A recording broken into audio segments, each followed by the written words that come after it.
আসসালামু আলাইকুম রহমতুল্লাহ। Dear viewers, গত টিউটোরিয়ালে আমি কিবোর্ড সম্পর্কে মোটামুটি ধারণা দিয়েছিলাম অল্প কিছু।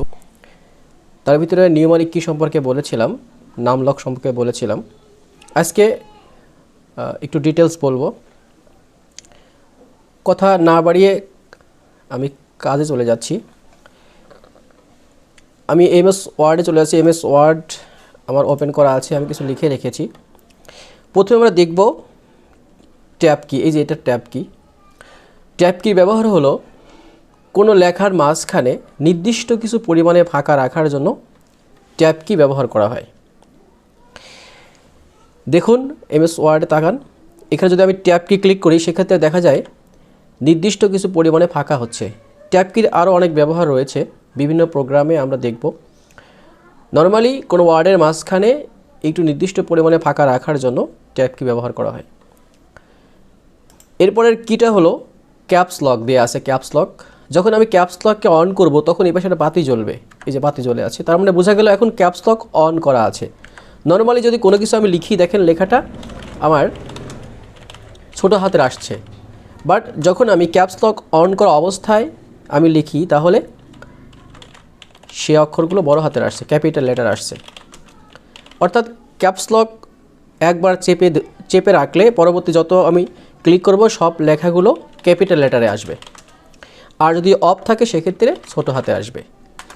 কোনো কিছু যখন আমি লিখব সেক্ষেত্রে ক্যাপস লক ব্যবহার করার ওয়েটা হলো, যদি আমি কোনো বড় একটা প্যারাগ্রাফ, একটা ওয়ার্ড যখন আমি লিখব, অথবা পুরো একটা লাইন ধরে আমি যখন বড় হাতে লিখতে হয় সেক্ষেত্রে ক্যাপস লক অন করে লিখলে সুবিধা হবে। এরপরের কি হলো শিফট কি। শিফট কির ব্যবহার হলো যখন আমি কোনো ইন্ডিভিজুয়ালভাবে কোনো লেটারকে ক্যাপিটাল করব সেক্ষেত্রে আমি শিফট লক ইউজ করে করতে পারি। ধরুন নর্মালি আমি চাপছি, সাপোজ এইচ দিলাম আমি, সেক্ষেত্রে ছোটো হাতের আসলো, বাট যখন এই শিফট কি চেপে ধরে রাখা অবস্থায় যদি আমি চাপ দিই তাহলে বড় হাতের আসছে। অর্থাৎ ক্যাপস লক চেপে ধরে রাখতে হয় না, কিন্তু শিফট কি চেপে ধরে রাখতে হয়। আবার দেখুন ক্যাপস লক অন করা আছে, এখন আসছে বড় হাতের। অন করা অবস্থায় যদি আমি শিফট চেপে ধরে রাখি সেক্ষেত্রে ছোট হাতের আসবে। অর্থাৎ কোনো বড় একটা লাইনের আমি লিখছি, বড় একটা প্যারাগ্রাফ লিখছি, সবগুলো বড় হাতের, মাঝখানে কিছু আমি ছোট হাতের যদি লিখতে হয় সেক্ষেত্রে আমি ক্যাপস লক অন করে রেখে ওই ছোট অক্ষরগুলো শিফট কি চেপে ধরে আমি লিখতে পারি। নর্মালি ক্যাপস লক অফ থাকবে এবং শিফট কি চেপে ধরে আমি বড় হাতে লিখতে পারি। যেমন হ্যালো আমি লিখবো, প্রথম অক্ষর বড় হাতে লিখতে হবে, সেক্ষেত্রে শিফট কি চেপে ধরে আমি এই যে আমার কনিষ্ঠ আঙ্গুল দিয়ে চেপে ধরে রেখেছি, চেপে ধরে দেন আমি এই চাপবো তাহলে বড় হাতে আসবে। আবার ছেড়ে দিলাম, আমি আবার আগের মতো লিখতে চাইলাম, যেমন এইসি ডবল এলো হ্যালো। ওকে, এইভাবে লিখতে হবে। শিফট কির আরও অনেক ব্যবহার রয়েছে, আমরা ধীরে ধীরে দেখব। আরেকটা ব্যবহার হলো, দেখেন এখানে বাংলা বর্ণ আছে, যেমন দেখেন প্রত্যেকটি বর্ণের এখানে দুইটা করে দেওয়া আছে। অনুরূপভাবে উপরেও দেখেন বিভিন্ন, এই যে 1 2 3 4 5 এর উপরে কিন্তু অনেকগুলো চিহ্ন আছে, সাইন আছে। যেমন এখানে 0 আছে, 9, তার উপরে ব্র্যাকেট দেওয়া আছে। তো এই লেখাগুলো নর্মালি নিচেরটা আসে, যেখানে দুইটা করে লেখা আছে সেটা নর্মালি নিচেরটা আসে। যেমন ধরুন 1 2 3 4 5 6 এরকম আসতেছে। তো যখন আমি উপরেটা লিখতে হয় সেক্ষেত্রে শিফট কি চেপে ধরে রাখলে উপরেরটা আসবে। যেমন ধরুন এখানে আমার আসতেছে, হ্যাঁ, এই চিহ্নগুলো আসতেছে, দেখেন অ্যাডার টপ এগুলো, হ্যাঁ, এই চিহ্নগুলো আসতেছে। অ্যান্ড শিফট কি চেপে ধরে রেখে বাকি চাপলে এরকম। অনুরূপভাবে এই বাংলা ফন্টগুলো একই সিস্টেম। সাপোজ আমি বাংলা ফন্ট একটা দেখাই আপনাদেরকে, হ্যাঁ। নর্মালি যখন আমি চাপছি, দেখেন এখানে ক আছে, তো আমি চাপলাম, এটা ক আসলো, উপরের কিন্তু খ আছে। তো সেক্ষেত্রে আমার শিফট চেপে ধরে রাখলে আমি খ লিখতে পারবো, হ্যাঁ। এখানে কমা আছে, ফুল স্টপ আছে, শিফট চেপে ধরলে আমার এই উপরে ব্র্যাকেটগুলো আসবে। সরি, এটা বাংলা মোডে আছে, আমি আবার ইংলিশ মোডে করে নিচ্ছি।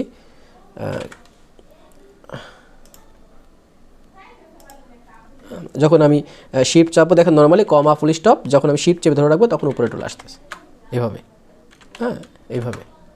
আচ্ছা, এরপরে হলো শিফটের আরও ব্যবহার রয়েছে, ইনশাআল্লাহ আমরা ধীরে ধীরে দেখব, হ্যাঁ। শিফটের একটা ব্যবহার হলো, যেমন আমরা এখানে এই সেন্টেন্সটা লিখেছি, তো এটার মুডে বর্তমানে নর্মাল মুড আছে, প্রথম অক্ষর বড় হাতের বাকি এটসেট্রা। যখন আমি শিফট কি চেপে ধরে রেখে F3 চাপবো দেখুন, তাহলে আমার অটোমেটিক ফন্ট কেস চেঞ্জ হচ্ছে। দেখেন সবগুলো বড় হাতের হচ্ছে, চেপে ধরে রেখে আবার যদি F3 চাপি তাহলে সবগুলো ছোট হাতে আসছে, আবার F3 চাপলে আবার আগের মতো নর্মাল মোডে চলে আসলো। হ্যাঁ, এটা হলো শিফট কির আরও ব্যবহার রয়েছে, আমরা ধীরে ধীরে জানবো ইনশাল্লাহ। এটা যদিও আমি ফাংশন কির ব্যবহারের সময় দেখাতাম, বাট এখন এসে গেলো, আগে দেখিয়ে দিলাম। এরপর আছে কন্ট্রোল কি। কন্ট্রোল কির অনেক ব্যবহার রয়েছে। কন্ট্রোল কি দিয়ে বিভিন্ন রকম ফাংশন নিয়ে আসা যায়। যেমন ধরুন আমি এখানে ফাইন্ড অপশনটা নিয়ে আসবো, তো কন্ট্রোল চেপে ধরে আমি F চাপি, তাহলে দেখুন আমার এখানে ফাইন্ড অপশন চলে এসেছে। হ্যাঁ, কন্ট্রোল চেপে ধরে আমি H চাপি, দেখুন এই যে ফাইন্ড, রিপ্লেস, হ্যাঁ, গো টু, এটা অটোমেটিক চলে এসেছে। অর্থাৎ এখানে ক্লিক করে যেটা আসতো এটা এখানে চলে এসেছে। অনুরূপভাবে কন্ট্রোল কি দিয়ে আরও অনেক কাজ করা যায়। হ্যাঁ, যেমন কন্ট্রোল দিয়ে আমি যদি এস চাপি তাহলে সেভ অপশন আসবে, সেভ করা অপশনটা আসবে। হ্যাঁ, এভাবে আমরা সেভ করতে পারবো। কন্ট্রোলের অনেক ব্যবহার রয়েছে। ইনশাল্লাহ আমরা ধীরে ধীরে যখন MS ওয়ার্ড ভিতরে আমরা প্রবেশ করব তখন ধীরে ধীরে ইনশাল্লাহ সবই জানতে পারবো। এরপরে যে বাটনটা আছে এটা হলো আমরা আগে দেখিয়েছিলাম, এটা হলো আমাদের যে MS ওয়ার্ডের এখানে যে স্টার্ট মেনু রয়েছে, এই স্টার্ট বাটন এটাকে বলা হয়। স্টার্ট বাটন ক্লিক করলে দেখেন MS ওয়ার্ডে স্টার্ট মেনু চালু হয়, আবার ক্লিক করলে এটা চলে যাবে, আবার ক্লিক করলে আসবে। আবার যে স্কেপ চাপি, স্কেপ কি আমরা জানি কোনো ফাংশনকে স্কেপ করার জন্য, আমরা স্কেপ চাপলে এটা চলে যাবে। হ্যাঁ, কন্ট্রোল চেপে আমি এই রিপ্লেস অপশনটা নিয়ে আসলাম, যখন আমি স্কেপ চাপো তাহলে এই ফাংশনটা চলে যাবে। হ্যাঁ, এরপরে অল্টার কি। অল্টার কিকে এক হিসেবে প্রোগ্রামের ভিতরে যে ফাংশনগুলো আছেই এই ফাংশন কিও বলা হয়, অল্টার কিকে ফাংশন কি বলা হয়। যেমন যদি আমি সাপোজ আমার মাউসটা তেমন কাজ করছে না, সেক্ষেত্রে আমি অল্টার কির মাধ্যমে এই বিভিন্ন প্রোগ্রামের ভিতরে ঘোরাঘুরি করতে পারবো। হ্যাঁ, নর্মালি অল্টার কি দিয়ে আমি MS ওয়ার্ডকে অফ করতে পারবো, বন্ধ করতে পারবো, কম্পিউটারে শাটডাউন দিতে পারবো, একটা বিভিন্ন কাজ রয়েছে। কিন্তু সাধারণত আমি অল্টার কি দিয়ে এই প্রোগ্রামের ভিতরে প্রবেশ করা যায়। যেমন ধরুন আমি অল্টার কি চেপে যদি একবার চাপি তো দেখুন এখানে বিভিন্ন চিহ্ন এসেছে। হ্যাঁ, সাপোজ আমি ইনসার্ট এর ভিতরে যাব বা আমি ফাইল মেনু ওপেন করব, F ক্লিক করতে হবে আমাকে, F ক্লিক করলে হ্যাঁ আমার ফাইল মেনুটা চালু হয়ে গেল। হ্যাঁ, এখন আমি নিউ ডকুমেন্ট ওপেন করব, তো যদি আমি নিউয়ে এখানে N দিয়ে আসে, N এ ক্লিক করি তাহলে দেখুন আমার নিউ ডকুমেন্ট চালু হয়ে গেল। এভাবে L এ ক্লিক করলে ওটা চালু হয়ে যাবে। এইভাবে আমরা কাজ করি। স্কেপ ক্লিক করলে এটা নর্মাল হবে, আবার আগের মতো চলে আসলো, আবার ক্লিক করলে নর্মাল চলে আসলো। এভাবে আমরা অল্টার কির মাধ্যমে কাজ করতে পারি। এছাড়াও অল্টার চেপে আরও বিভিন্ন কাজ রয়েছে, আমরা ধীরে ধীরে জানবো। এরপরে দেখা গেল এখানে স্পেস বার, লম্বা একটা বার আছে কিবোর্ডে, স্পেস বার।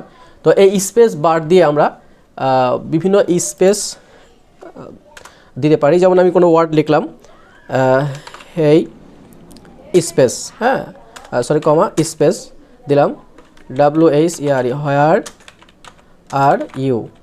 ওকে, এই যে প্রত্যেকটি ওয়ার্ডের মাঝখানে যে ফাঁকাগুলো হয় এই ফাঁকা মূলত স্পেস কির মাধ্যমে দেওয়া যেতে পারে। এই পাশে যে অল্টার কি আছে, এই পাশে যে অল্টার কি আছে, দুটোর কি কাজ একই। এই পাশে কন্ট্রোল কি, এই পাশে কন্ট্রোল কি, দুটোর কাজ একই।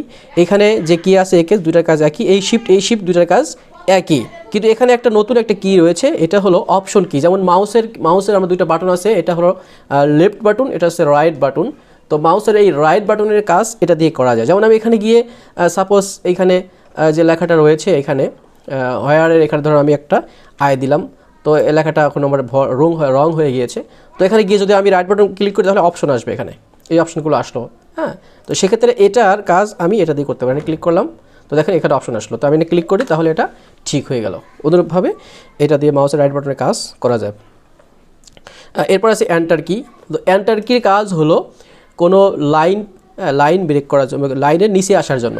সাপোজ আমি এখানে এই লাইনটি নিচে আসবো, আমি এখানে এই লাইনের পরের লাইনে লিখবো, সেক্ষেত্রে এন্টার কি প্রেস করতে হবে। এন্টার কি প্রেস করলে তো লাইনের নিচে চলে আসলো, আমি এখান থেকে আবার শুরু করতে পারবো। হ্যাঁ, এবং আমি যদি ফাঁকা লাইন তৈরি করতে চাই সেক্ষেত্রে আমি ক্লিক করলাম, একটা ফাঁকা লাইন তৈরি হলো, আবার ক্লিক করলাম আরেকটা ফাঁকা লাইন তৈরি হলো, বা উপরে ফাঁকা লাইনটা তৈরি করব, এখানে আমি কার্সার নিয়ে ক্লিক করলাম তাহলে ফাঁকা লাইন তৈরি হয়ে গেল। এইভাবে আমরা কোনো লাইনকে ফাঁকা করতে পারি। এরপরে এখানে ব্যাক স্পেস বার যেটা বলা হয়, ব্যাক স্পেস বারের কাজ হলো কোনো লেখাকে, কোনো লেটারকে আমি যদি চাই যে আমি যেভাবে লিখে গিয়েছি, সাপোজ আমি লিখে গিয়েছি, এভাবে লিখে গেলাম, তো এখন আমি একটা একটা করে মুছবো, তাহলে একটা ক্লিক করলে একটা মুছবে, একটা ক্লিক করে একটা মুছবে, আর ধরে রাখলে পরে সম্পূর্ণ এরকম মুছতে থাকবে। হ্যাঁ, অর্থাৎ ডান দিক থেকে মুছতে মুছতে বাম দিকে যাবে। হ্যাঁ, আর যদি আমি চাই যে আমার লেখাটা এখানে আছে, সেক্ষেত্রে আমি চাচ্ছি যে আমি আমার এই পাশের কেটাকে মুছবো, তাহলে আমি ব্যাক স্পেস দিলাম, একটা কে মুছে গেল।